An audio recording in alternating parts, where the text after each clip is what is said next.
Hello, beloved souls. Welcome to my crystal channel. I'm Occult Kitten, the vessel through which these crystalline transmissions flow. Tonight, I felt called to tune into the collective and bring forth a message for this moment in time. As always, I invite you to listen with your intuition and to take only what resonates in your heart.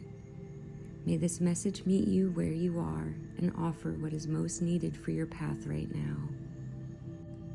As I opened the space, the cards began to speak, weaving together a reflection of the energies surrounding us. What came forward paints a picture of where we stand in this moment of becoming. Together, they speak of the threshold we are walking through as a collective. The first card to appear is the Four of Swords reversed. This shows a restless spirit. Many of us are being called to pause, to heal, to restore. Yet instead of resting, we may be pushing ourselves, forcing clarity, or trying to make decisions before the timing is right. Spirit reminds us here, it is okay to not have every answer right now. Rest itself is part of the sacred work. Next, the Ace of Pentacles reversed reflects seeds not yet ready to sprout.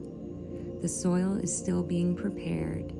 Opportunities and blessings are indeed on their way, but they may not yet be rooted in the physical. This card is not a denial.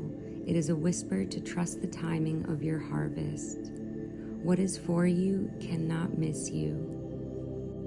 The Seven of Cups shows us the dreamscape of possibilities. When clarity is delayed, illusions and fears can cloud our vision. We may ask ourselves, which path is true? Which vision is spirit? Which vision is fear?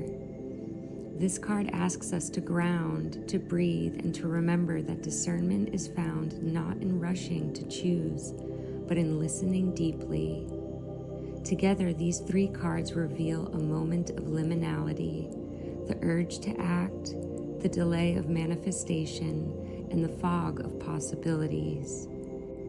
Following this trio was the Nine of Pentacles, here to remind us that sovereignty and self-trust are the treasures to cultivate now. Tend to your inner garden. Nourish your body, your spirit, your environment. Independence and self-nurturing are not just luxuries, they are the foundations of your future abundance. Next, the Eight of Swords acknowledges how confined or bound we may feel at times, by circumstances, by uncertainty, by our own inner dialogue. Yet this card reveals that the ropes are looser than they seem. Freedom begins when we recognize the power of perception. Spirit says you are always closer to liberation than you realize. The next card that appeared was the Death card, the first major arcana of the reading. This card assures us that endings are sacred gateways. It is a time to look closely at our inner and outer world to see what needs to be let go of so that renewal can take form. Arrives as a sacred midwife, guiding us across the threshold into renewal. It teaches that release is an offering, an opening for the next season of growth. Each chapter that completes enriches the soil of our becoming. Beliefs, relationships, patterns, or identities that once served their purpose now return to the earth as nourishment for what is rising. Death blesses endings as sacred rites of passage, reminding us that transformation is a holy cycle. With each shedding, we step closer to authenticity and create space for the greater beauty awaiting expression. Next, the Queen of Swords reversed reflects the challenges of cloudy judgment or harsh inner voices. In times of uncertainty, we may be quick to cut ourselves down or lose clarity in our speech and thought. Spirit reminds us here to soften, to release self-criticism, and to allow wisdom to emerge with patience. Finally, the Wheel of Fortune, our second major arcana of the reading. the turning of cycles, the unseen hand of destiny. Even when things feel still, the wheel is already in motion. Fate is carrying us forward into alignment.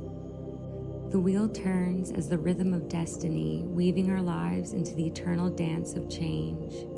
Seasons shift, tides flow, and the spiral of time carries us forward in harmony with greater design. This card awakens us to the blessing of divine timing, where unseen hands arrange synchronicities and alignments.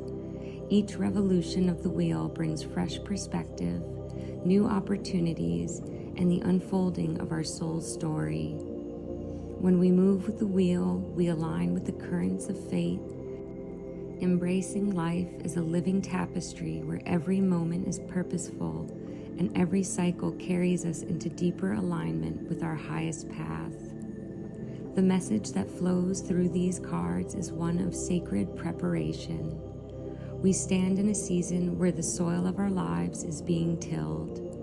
What once rooted us is loosening, and what is meant to grow next is still beneath the surface, stretching quietly towards the light.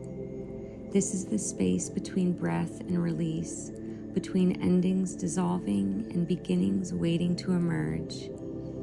Spirit invites us to soften into this pause, to allow stillness to be a teacher rather than a prison. The path ahead is not yet fully visible, but that does not mean it is absent. Change is already moving beneath us, rearranging the ground of our lives in ways we cannot yet see.